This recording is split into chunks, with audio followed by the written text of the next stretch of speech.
Good morning mga kaibigan ko. Yan, kain po tayo ng itlog. 6 na piraso to. Yan.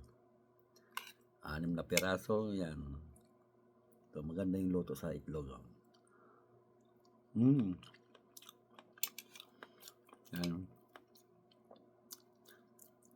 Niluto ko sa coconut oil. Yan. Daming nagsasabi na hindi daw masama daw yung coconut oil sa sobra daw. Hindi naman siguro. Mm.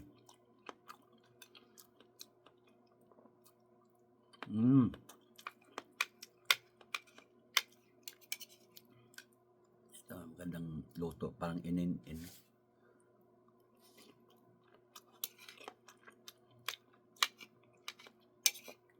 Almusal ko to. Yan.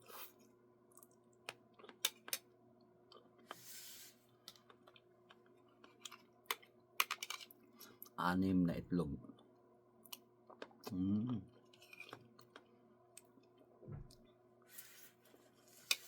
Sarap.